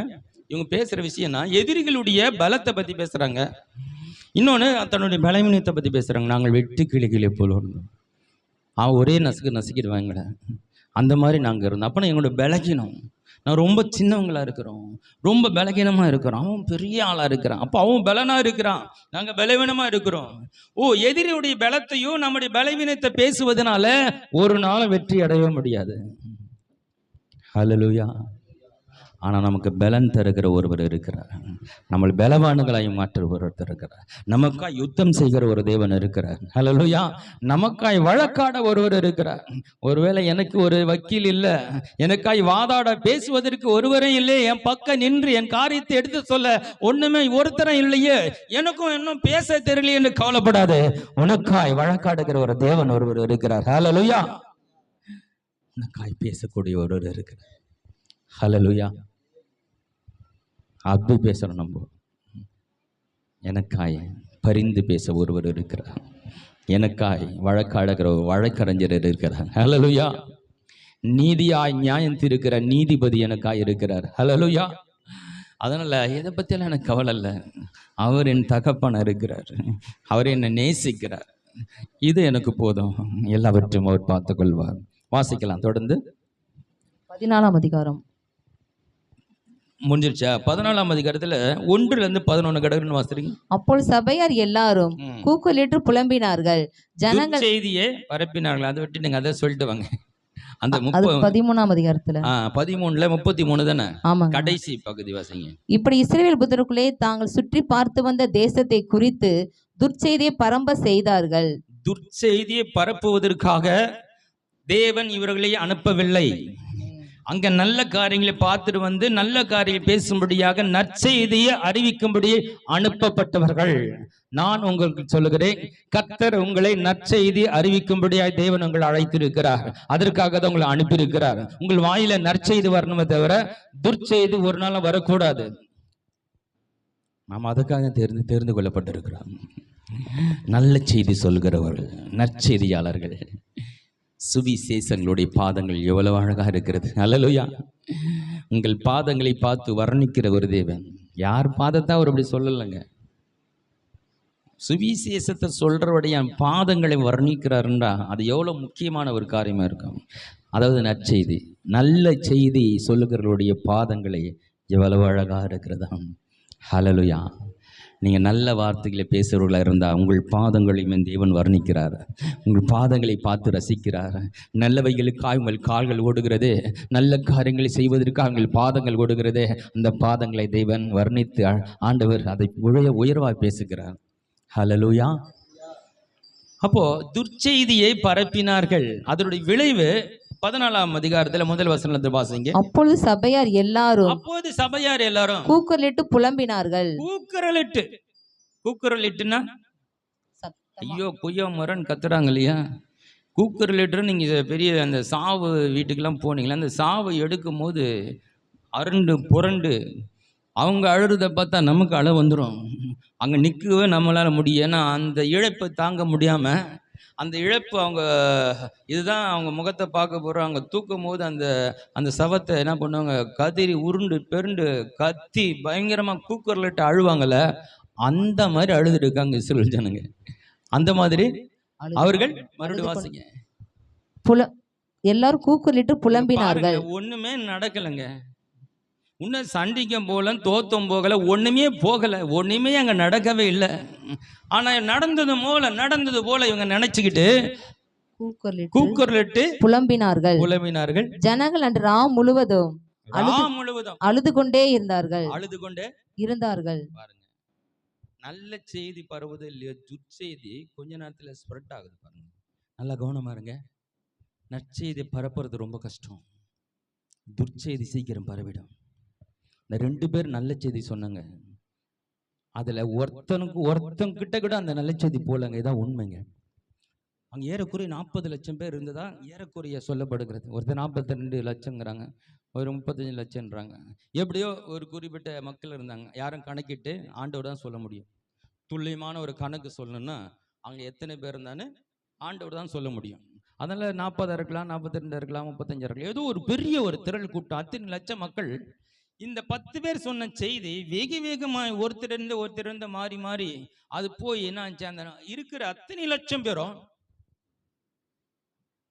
ராகம் முழுதான் அழுதுருக்கிறான். அப்படி நடந்தது போல வாழ்க்கையும் முடிஞ்சது, அவ்வளவுதான். இனிமேல் என்ன இருக்குன்னு சொல்லிட்டு எல்லாத்தையும் மறந்துட்டு என்ன பண்றாங்க, அந்த 10 பேர் செய்த துர்ச்செய்தியை கேட்டு அன்று ராவு முழுதும் அழுதாங்க. நான் 2 பேர் சொன்ன நல்ல செய்தி, அந்த 2 பேர் மட்டும் அவங்க கிட்ட தான் இருக்கு, யாருக்கிட்டையும் போல, யாரும் அதை நம்பல. நான் யோசித்து பார்த்தேன், இந்த 2 பேர் சொன்ன செய்தியை ஒருத்தர் கூட நம்பல, கேட்கல. ஆனா அந்த 10 பேர் சொன்ன தப்பான வார்த்தை, துர்ச்செய்திய 40 லட்சம் பேரை நம்பிட்டாங்களே. ஒரு பக்கம் ஒரு கேள்வி வந்தது, அதுல ஒரு 10 பேர் ஆகிடும், 40 லட்சம் பேர்ல 10 பேர் ஆகல இந்த நல்ல செய்தியை நம்பி இருந்தா, இந்த யோசுவாவும் காலேபும் சொன்னதை நம்பி இருந்தா, அந்த 10 பேராகல அந்த கானானுக்குள்ள பிரவேசித்து இருப்பாங்க. பாருங்க, தப்பான செய்திகள் வெகு வேகமாய் பரவுகிறது. ஒரே ராத்திரியில் கொஞ்ச நேரத்தில் எல்லாருக்கும் 40 லட்சத்துக்கு அந்த செய்தி பரவி அன்று ராம் முழுதும் அழுது புலம்பினார்கள், புலம்பினார்கள். அதனால என் வார்த்தை யாரும் கலங்கடிச்சிடக்கூடாது. ஹலோ, நான் பேசுகிற வார்த்தையால் யாரும் மனதும் புண்படக்கூடாது. அதனால யாரும் அழ வைக்கிறதுக்கு நான் பேசக்கூடாது. நான் பேசினேன்னா ஒருவேளை அவங்களுக்கு உற்சாகம் கிடைக்கணும், நான் பேசுறதுனால அவங்களுக்கு ஒரு ஆசீர்வாதம் கிடைக்கணும், நான் பேசுறதுனால அவங்களுக்கு சமாதானம் வரணும், நான் பேசுறதுனால அந்த வார்த்தை அவங்களை சுகமாக்கணும், நான் பேசுறதுனால அவங்களுடைய காயங்கள் ஆறணும், நான் பேசுவதனால அவங்க வாழ்க்கையில மாறணும், நான் அப்படி பேசுகிறேன்னா மாறணும். நான் பேசி யாருடைய கண்ணீரை வரவழைக்க கூடாது. என் வார்த்தை அனைவருடைய கண்ணீரை துடைக்கிறதா இருக்கணும். ஹல்லேலூயா. இப்போ ஒரு நம்பிக்கையான வார்த்தையை 2 பேர் பேசும்போது அதை யாரும் கேட்க, அந்த விஷயத்தை பரப்ப ஆள் வரல. இந்த நல்ல செய்தியை யாரும் பரப்பவும் இல்லை, ஆனா துர்ச்செய்தி தான் பரவி போச்சு. இல்லை, யோசுவா காலேபு சொல்லியிருக்கிறாங்க, அது நல்ல தேசமா, கர்த்தர் நமக்கு தந்துருவாரா, நம்ம அதை போய் சுதந்திரித்து கொள்ளலாம்னு. யாராவது ஒரு 2 பேர் நம்பலாங்களா? யாருமே நம்பலை. நம்பி இருந்தா அங்கே வேற மாதிரி ஆயிருக்கும். ஒரு 100 பேர் நம்பி இருந்தா, 1,00,000 பேர் நம்பி இருந்தா ஆண்டோட கோபம் கொஞ்சம் தணிஞ்சிருக்கும். தொடர்ந்து வாசிங்க. இஸ்ரவேல் புத்திரர் எல்லாரும் மோசேக்கும் ஆரோனுக்கும் விரோதமாக முறுமுறுத்தார்கள். சபையார் எல்லாரும் அவரை நோக்கி எகிப்து தேசத்திலே செத்து போனோமானால் செத்து போனா நலமாயிருக்கும். ஒண்ணுமே நடக்காமலே இவங்க என்ன பண்றாங்க, அழுகுறாங்க, ஒப்பாரி வைக்கிறாங்க, இன்னும் சண்டைக்கு போல, தோத்து போகல, ஒண்ணுமே நடக்கல, அது எங்கேயோ இருக்குது, இன்னும் போகவே இல்லை. ஆனா எல்லாம் நடந்தது மாதிரியும் இவங்க என்ன பண்றாங்க, செத்து போனால் நலமா இருக்கும். இந்த வனாந்தரத்தில் நாங்கள் செத்தாலும் நலம். வனாந்தரத்துல நாங்கள் செத்தாலும் நலங்க. எவ்வளவு நல்ல வார்த்தை இல்லை? உனக்கு கஷ்டப்பட்டு இவ்வளவு தூரம் கொண்டு வந்து அந்த எல்லை கிட்ட கொண்டு வந்தாரு, இவ்வளவு தூரம் எடுத்து வந்தாரு. அங்க கொண்டு போறது அவருக்கு சாதாரண விஷயம் இல்லையா? இவ்வளவு தூரம் உங்களை மீட்டு கொண்டு வந்தாரு, உன்னை அந்த இடத்துல கொண்டு போறது அவரு சாதாரண விஷயம் தானே? ஹலோ, இன்றைக்கு உங்களோட கர்த்தர் பேசுகிறார். இவ்வளவு தூரம் கடந்து வந்துட்டேன், இந்த ஒரு காரியம் என்ன ரொம்ப டிஸ்டர்ப் பண்ணுது, இந்த ஒரு காரியம் என் மனதை ரொம்ப உடைக்குது, இந்த ஒரு காரியம் என்னை சங்கடப்படுத்துது, இதை தாண்டுவேனா தாண்ட மாட்டானு பல கேள்விகளோடு இருக்கீங்களே. கர்த்தர் இவ்வளவு தூரம் உங்களை நடத்தி வந்த தேவன் அந்த எல்லையும் தாண்ட பண்ணுவார். ஹல்லேலூயா. அந்த இலக்கை அடைய பண்ணுவார். கர்த்தருடைய வாக்குத்தத்தம் நிச்சயமா நிறைவேறும். உன்னை கானான் தேசத்துக்கு, பாலும் தேனும் ஓடுகிற தேசத்துக்கு நிச்சயமாய் கொண்டு செல்வார். ஹல்லேலூயா. எவ்வளவு தூரம் வந்தவங்க கடைசி நேரத்தில் என்ன பண்ணிட்டாங்கன்னா, அழுது புலம்பி செத்துடா நல்லா இருக்கணும்னு பேசுறாங்க. அப்புறம் வாசிங்க.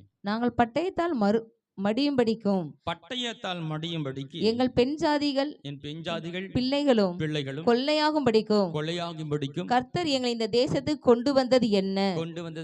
எகிப்துக்கு திரும்பி போகிறதே இவங்களை சாவடிக்கு தான் கொண்டு வந்துட்டாரு அப்படின்னு சொல்லி இவங்க பேசுறாங்க.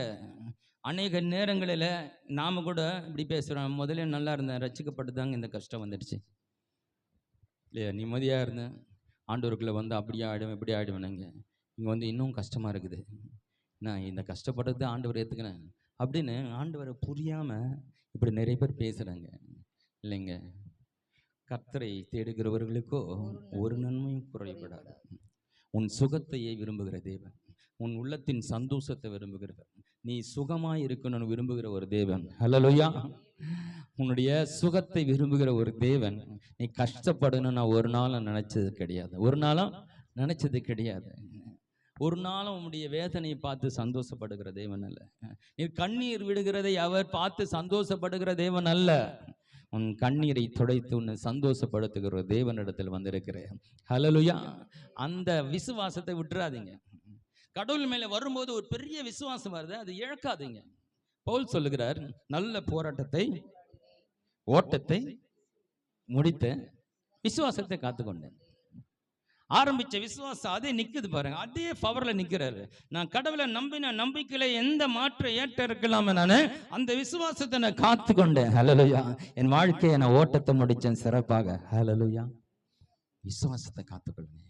கர்த்தர் தருவான்னு நம்பினீங்களா, அங்கே நில்லுங்க. ஹல்லேலூயா.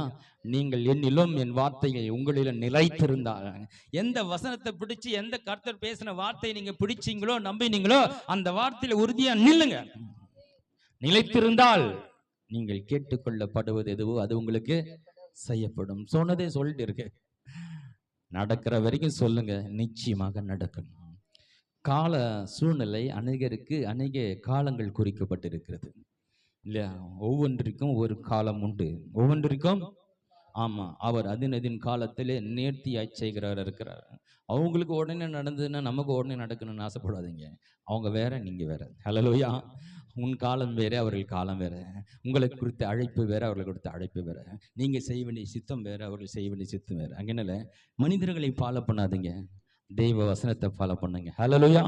கர்த்தர் ஆவியானவர் நமக்கு அதிலிருந்து சரியான பாதையை காட்டுவார், சரியான பாதை நமக்கு காட்டுவார். வாசிங்க தொடர்ந்து. எகிப்துக்கு திரும்பி போகிறதே எங்களுக்கு உத்தமம் அல்லவோ என்றார்கள். திரும்பி போயிடலாம், திரும்பி போயிடலாம். அவன் பழைய வாழ்க்கை போயிடலாம். இன்னும் நிறைய பேர் பழைய வாழ்க்கை போயிட்டாங்க. நிறைய பேர் வேணா நம்ம இங்கே போயிடலாம், அவரை பார்த்து இவரை பார்த்து கட்சியில் எதையும் பார்த்து இது ஒன்றும் நடக்கிற மாதிரி தெரியல, நம்ம பழைய இடத்துக்கு போயிடலான்னு சொல்லிட்டு இவங்க முடிவும் பண்ணிட்டாங்க. இன்னும் ஒன்றுமே நடக்கவில்லை, எதுவுமே நடக்கவில்லை இல்லையா? கானான் தேசத்துக்கு போய் சண்டையும் போடலை, தோத்து போகவில்லை, நடக்காமலே நடந்த மாதிரி இவங்க பேசிகிட்டே இருக்கிறாங்க. பாருங்க, நிறைய நேரத்தில் நம்ம வாழ்க்கையில் நடக்காததே நடக்கிற மாதிரி பேசிட்டு இருக்கோம் இல்லையா? இன்னும் அந்த வியாதியை வந்து இருக்கிற, ஆமாம் ஜுரம் அடிக்கிற மாதிரி இல்லை, கை வச்சு பாரு, ஆமாம் கணங்கணன்ட்டு இருக்கு, வர மாதிரி இருக்குல்ல, வர மாதிரி இருக்கு, வந்துடும், வர மாதிரி நீ தான் நம்புறல, வர மாதிரி இருக்குன்னு நம்புற. அப்போ நீ உறுதியாக நம்பும்போது வாசலை திறக்கிற, ஜுரம் இன்னும் கொஞ்ச நேரத்தில் வந்துடும். ஜுரம் கை வச்சு பார்க்குற, ஜுரம் அடிக்கிற மாதிரி தான் இருக்கு, எனக்குள்ள ஜுரம் வராது. ஹல்லேலூயா. ஜுரத்தை நான் எதிர்த்துன்னு இருக்கிறேன். வியாதியே எனக்குள் வருவதற்கு உனக்கு அதிகாரம் இல்லை. இயேசுவின் நாமத்தில் என் சரீரத்துக்குள் வராது. நம்ம எதிர்த்து நிற்கணும். எதிர்த்து ஆமாம், நம்ம வந்து இயற்கையாகவே பேசி பழகிட்டோமா, அதனால தான் நிறைய விஷயம் நமக்குள்ளே வந்துடுது. நம்ம பேசி பேசியே வர வச்சுக்கிறோம். நம்ம வாயே நமக்கு என்ன ஆகுது, நமக்கு மிகப்பெரிய எதிரியாக இருக்குது. ஆனால் அதே வாயை சரியாக பயன்படுத்தினா அது அற்புதத்தின் வாயாய் மாறும். ஹல்லேலூயா. அந்த வாய் உங்களுக்கு அற்புதங்களை கொண்டு வரும், அந்த வாய் உங்களுக்கு ஆசீர்வாதத்தை கொண்டு வரும், அந்த வாய் உங்களுடைய வாழ்க்கையில் எதிர்காலத்தை மாற்றும். ஹல்லேலூயா. உங்கள் சரித்திரத்தை நீங்களே எழுதுவீங்க, நீங்களே பேசுவீங்க. வாசிக்கலாம் தொடர்ந்து. பின்பு அவர்கள், நாம் ஒரு தலைவனை ஏற்படுத்தி கொண்டு எகிப்துக்கு திரும்பி போவோம் வாருங்கள் என்று மோசே மாதிரி ஒரு தலைவரை கிடைப்பாரா? அவரு எங்கும் உண்மை உள்ளவர், தேவனோடு பேசுகிறவர். கொஞ்சம் யோசித்து பாருங்களேன். ஒரு பிரச்சனை ஒன்று டக்குன்னு போய் ஆண்டவர்கிட்ட பேசுவார், ஆண்டவர் பதில் தருவார். கடவுளோடு மோசே தான் எந்த நிமிடமும் அவரால் பேச முடியும். அவர் பேசின அடுத்த நிமிஷம் ஆண்டவர் பதில் கொடுப்பார். தேவனோடு உடனே தொடர்பு கொள்ளக்கூடிய ஒரு நிலையில ஒரு மோசே இருக்கிறார். அவரோட ஒரு தலைவன் கிடைப்பாரா? எந்த பிரச்சனையானாலும் உடனே ஆண்டவரை கேட்டு பதில் தருகிற அற்புதமான ஒரு தலைவர் மோசே. அவர் வேணாவா இன்னொரு தலைவரை இவர்களை தெரிஞ்சுக்கிட்டு திரும்பி போயிடலான்றாங்க. எவ்வளோ தவறான முடிவுகள் பாருங்க. தப்பா பேசினா கொஞ்ச நாள்ல நீங்க தப்பா முடிவெடுப்பீங்க. நல்லா புரிஞ்சுக்கிங்க. எப்போது நீங்கள் தவறான காரியங்களை அதிகமா பேசி கொண்டு இருக்கீங்களோ அதிகமா அது கொஞ்ச நாள்ல நீங்க தவறான முடிவுகளை எடுப்பீங்க, தவறான காரியங்களை செய்வீங்க, உங்கள் வாழ்க்கையில தவறான விளைவுகள் உண்டாகும். முதல்ல வாயை நீங்க என்ன பண்ணும், கடிவாளம் போடுங்க. வாய்க்கு ஆமா கடிவாளம் போடுங்க. எதை பேசணும் எதை பேசக்கூடாது இல்லையா? அந்த கடிவாளம் போட்டு அந்த குதிரைக்கு எந்த பக்கம் திரும்பணும்னா அந்த கடிவாளத்தான் அதுக்கு எப்படின்னா ஹேண்டில் மாதிரி, ஸ்டேரிங் மாதிரி. குதிரைக்கு ஸ்டேரிங் என்பது கடிவாளம். அந்த கடிவாளம் போட்டு வாயில் 2 பக்கம் என்ன பண்ணியிருப்பாங்க, ஒரு கயிறு தொங்கும். அது கயிறு தான், அது எந்த பக்கம் இழுத்தா அந்த பக்கம் போகும். அந்த கடிவாளம் போடலைன்னா குதிரையை கண்ட்ரோல் பண்ண முடியாது.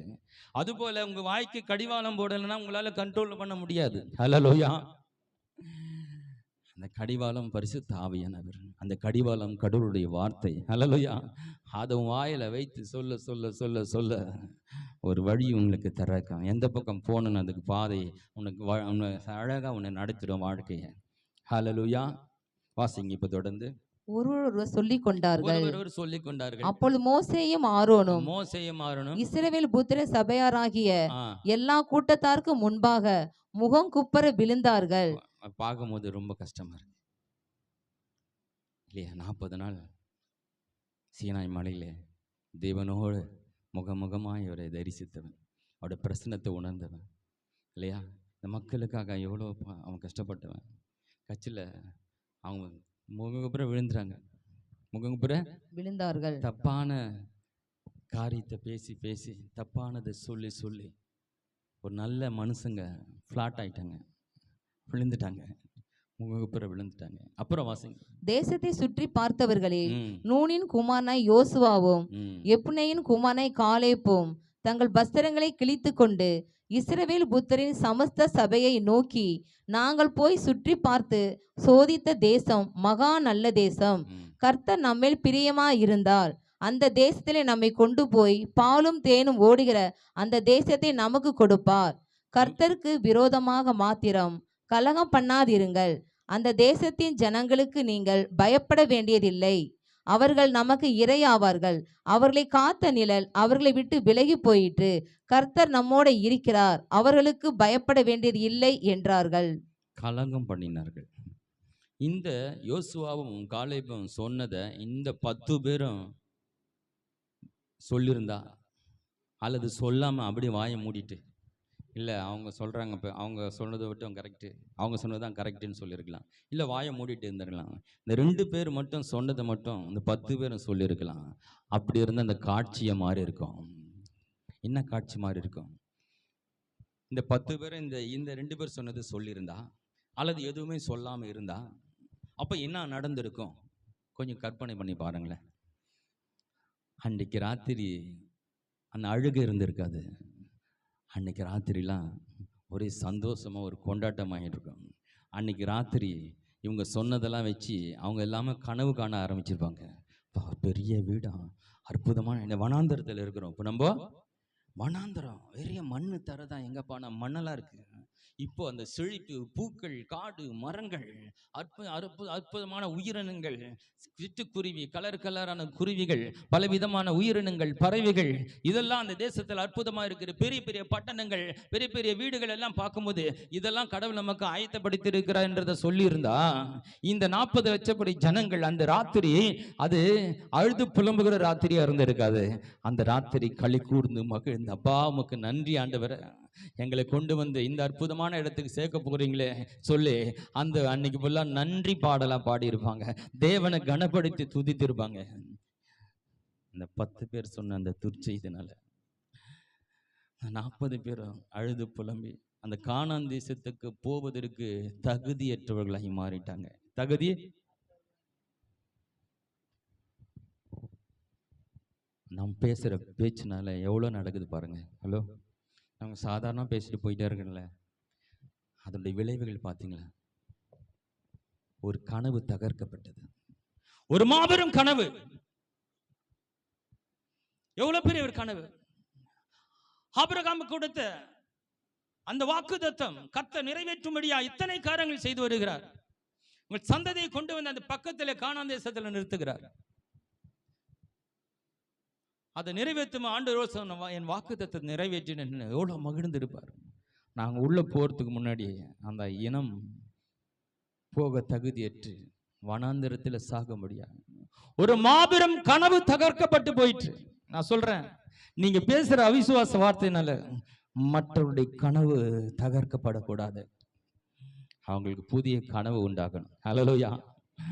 அவங்களுக்கு புதிய வாழ்க்கை கட்டப்படணும். அவங்க நம்பிக்கையை உடைக்கிற அளவுக்கு இங்க ஒருபோதும் நீங்க பேசக்கூடாது. ஹல்லேலூயா. என்னால, என் வார்த்தையினால யாருடைய முன்னேற்றமும் தடைப்படக்கூடாது, யாருடைய கனவும் தகர்க்கப்படக்கூடாது. ஒருவேளை கனவுகள் இல்லாமல் இருந்தா, தரிசனம் இல்லாது இருந்தால், நான் பேசுகிற வார்த்தையினால் அவர்களுக்கு ஒரு புதிய தரிசனம் உண்டாக வேண்டும்.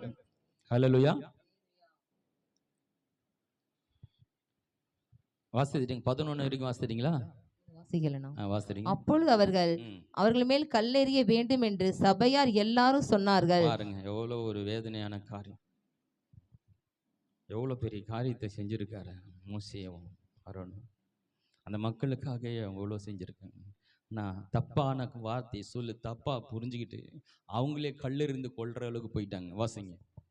உடனே கர்த்தருடைய மகிமை ஆசாரிப்பு கூடாரத்தில் இஸ்ரவேல் புத்திரர் எல்லாருக்கும் முன்பாக காணப்பட்டது. கர்த்தர் மோசேயை நோக்கி, எதுவரைக்கும் இந்த ஜனங்கள் எனக்கு கோபம் உண்டாக்குவார்கள்? தங்களுக்குள்ளே நான் காட்டின சகல அடையாளங்களையும் அவர்கள் கண்டும் எதுவரைக்கும் அவர்கள் என்னை விசுவாசியாதிருப்பார்கள். என்ன விசுவாசியத போனார்கள்.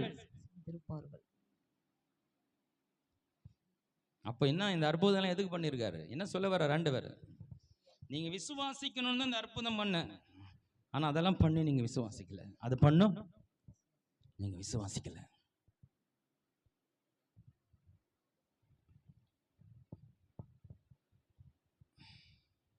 அற்புதத்தினால் வர விசுவாசம் ரொம்ப நாளைக்கு நிலைக்காது. ஹல்லேலூயா. கடவுளுடைய வார்த்தையினால் ஒருவனுடைய விசுவாசம் கட்டப்படுமே. ஆனால் விசுவாசம் கேள்வினால் வரும், கேள்வி வசனத்தினால் வரும். கடவுளுடைய வார்த்தையை ஒருவன் கர்த்தர் தான் பேசுகிறான் ஏற்றுக்கொள்ளும் போது, அந்த வசனத்தை புரிந்து கொள்ளும் போது, அதை தொடர்ந்து கேட்க ஆரம்பிக்கும் போது ஒரு விசுவாசம் உண்டாகுது பாருங்க. அந்த விசுவாசம் சீக்கிரம் தகர்க்கப்படாது. ஹல்லேலூயா. அந்த வார்த்தை அவனுடைய ஆவியோடு கலந்து அந்த உள்ளான மனிதனை மறுரூபமாக்குகிறது. ஹல்லேலூயா. அந்த விசுவாசத்தை எளிதில் தகர்த்துவிட முடியாது. சொல்றா, இவ்வளோ பண்ணினேன், இதெல்லாம் உங்களுக்கு விசுவாசத்தை கூட்டுறது தானே பண்ணு, அதெல்லாம் மறந்துட்டு பேசுறீங்களே. அப்புறம் என்னை விசுவாசியாது இருப்பார்கள். 11 வாசிட்டீங்களா? ஓகே. அதுல 22 இருந்து 28 தொடர்ந்து வாசித்து முடிச்சிருங்க. 22 இருந்து 28. என் மகிமையும் நான் எகிப்திலே வனாந்தரத்திலும் செய்த என் அடையாளங்களையும் கண்டிருந்தும் என் சத்தத்துக்கு செவி கொடாமல் இதனோட 10 முறை என்னை பரீட்சை பார்த்த மனிதரில் ஒருவரும். நீங்க பேசுற வார்த்தை நீங்க மறந்து போகலாம், என் தேவன் கணக்கு வைத்திருக்கிறார். 10 முறை எனக்கு விரோதமா நீங்க பேசிருக்கீங்க. ஹலோ, நாம பேசுற நிறைய விஷயத்த மறந்து போகிறோம். எப்போ சொன்னோம், எதுக்கு சொன்னோன்னு தெரியல. ஏன்னா சூழ்நிலைக்கு ஏற்ற மாதிரி ஏதாவது ஒன்று சொல்லிட்டு போகிறோம். ஆனால் கர்த்தரை நேசிக்கிற, கர்த்தரை தூது கொள்கிற கர்த்தருடைய பிள்ளைகளை பேசுகிற வார்த்தையை நீங்கள் எத்தனை முறை சொன்னீங்க, எங்கே சொன்னீங்க, எந்த நிமிஷத்தில் சொன்னீங்கன்னு என் தேவனாலே சொல்ல முடியும். வாசிங்க. அப்புறம் அவர்கள் பிதாக்களுக்கு நான் ஆணையிட்டு கொடுத்த தேசத்தை காண மாட்டார்கள். என கோபம் உண்டாக்கினவர்கள் தகர்க்கப்படுகிறது, தரிசனம் உடைக்கப்படுகிறது. என கோபம் உண்டாக்கினவர்களில் ஒருவரும் அதை காண மாட்டார்கள். அவிசுவாச வார்த்தை தேவனுக்கு கோபத்தை உண்டாக்கும். நல்லா புரிஞ்சுக்கிங்க. கடவுள் மேல நீங்க அவநம்பிக்கை வைத்து பேசுகிற ஒவ்வொரு வார்த்தையும் தேவனை கோபப்படுத்தக்கூடியதா இருக்கிறது. தேவனை கோபப்படுத்துகிற வார்த்தை நம்ம ஒரு நாளும் பேசக்கூடாது. வாசிங்க தொடர்ந்து. என்னுடைய தாசனாகிய கால பேராவி உடையவனாய் இருக்கிறபடினாலும் உத்தமமா என்னை பின்பற்றி வந்தபடினாலும் அவன் போய் வந்த தேசத்திலே அவனை சேர பண்ணுவேன். அவன் சந்ததியார் அதை சுதந்திரித்துக் கொள்ளுவார்கள். அமலேக்கரும் கானானியரும் பள்ளத்தாக்கிலே குடியிருந்தபடினால் நாளைக்கு நீங்கள் திரும்பி சிவந்த சமுத்திரத்திற்கு போகிற வழியாய் வனாந்தரத்துக்கு பிரயாணம் பண்ணுங்கள் என்றார். பின்னும் கர்த்தர் மோசேயும் ஆரோனை நோக்கி, எனக்கு விரோதமாய் முறுமுறுக்கிற இந்த பொல்லாத சபையாரை எதுவரைக்கும் பொறுப்பேன்? இஸ்ரவேல் புத்திரர் எனக்கு விரோதமாய் முறுமுறுத்திருக்கதை கேட்டேன். 28 வாசிட்டீங்களா? அவர்கள் சொன்னபடியே நீ அவரோட சொல்ல வேண்டியது என்னவென்றால், நீங்கள் என் செவி கேட்க சொன்ன பிரகாரம். செவி கேட்க சொன்னாங்களா? இல்ல ஆண்டவர் காதுல போய் சொன்னாங்களா? அவர் சொல்றாரு, செவி கேட்க சொன்ன பிரகாரம். அவர் காதுல வந்து சொன்ன மாதிரி பேசுறாரு. ஹலோ, அவர் எங்க இருந்தாரு? அவர் காதுல போய் எப்ப சொன்னாங்க? அந்த அளவுக்கு பக்கத்துல போய் நின்று ஆண்டவர் கேட்டு இருக்கிறார். பக்கத்துல நின்று கேட்டு இருக்கிறார். என் செவி கேட்க அவர் சொன்னதை சொன்ன பிரகாரம் உங்களுக்கு செய்வேன் என்பதை உங்களுக்கு செய்வேன் என்பதே என் ஜீவனை கொண்டு சொல்லுகிறேன் என்று கர்த்தர் உரைக்கிறார். ஆமா, செவி கேட்க என்ன சொன்னாங்க? இந்த வனாந்தரத்திலே வனாந்தரத்திலே உங்கள் பிரேதங்கள் விழும் விழும் இங்கே செத்தா நாங்கள் நலமா இருக்கோம் அப்படின்னு சொன்னாங்களே, அதுதான் சொல்றாரு. என் காது கேட்க நீங்க சொன்னீங்களே, அதுதான் உங்களுக்கு நடக்கும். அதுதான் உங்களுக்கு நடக்கும். அதுதான் உங்களுக்கு நடக்கும். கலகம் பண்ணி துர்ச்செய்தியை பரப்பி அவருக்கு கோபம் ஊட்டி இல்லையா? அதான் ஒரு இடத்துல சொல்றாரு, உன் தாயின் வயிற்றில் ரத்தத்திலிருந்து வந்த நீ, உன்னை நான் தூக்கி கழுவி உன்னை ஆளாக்கி, அதை படித்து அப்படியே கண்ணீர் ததம்ப ஆரம்பிச்சு. நீ உன் நிலைமை இப்படி தான் இருந்த, ரத்தத்தில் குழந்தை எப்படி தொப்புள் கொடி அறுக்கப்படாமல் தாயின் வயிற்றில் வெளியே வந்து இந்த இரத்த கரைகளோடு இருந்தால் எந்த நிலைமையில் இருக்கும், அந்த நிலைமையை பொறுத்து இஸ்ரவேல் ஜனங்கள் ஒருத்தி பேசுகிறார்.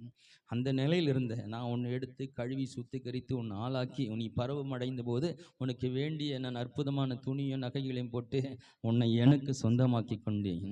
நீயோ படிக்கும் போது எவ்வளோ ஒரு நல்ல தேவன், ஹல்லேலூயா, எவ்வளோ ஒரு அற்புதமான ஒரு தேவன். அப்படியும் கூட அவர் ஏற்றுக்கொள்ள மனதாக இருந்தார்.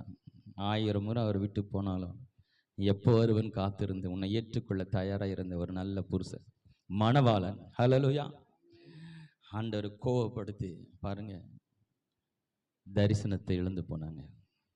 நான் சொல்கிறேன், நீங்கள் ஆண்டவருக்குள்ளே வந்தீங்களே, உற்சாகமாக ஆண்டவருக்குள்ளே வந்தீங்களே, உங்களுக்குள்ள ஒரு பெரிய தரிசனம் உண்டாயிருக்குல்ல. நீங்கள் உண்மையாக ரட்சிக்கப்பட்ட ஆண்டவருக்குள்ளே வந்திருந்தால் நான் சொல்கிறேன், உங்களுக்கு ஒரு தரிசனம் உண்டாயிருக்கும். ஹல்லேலூயா.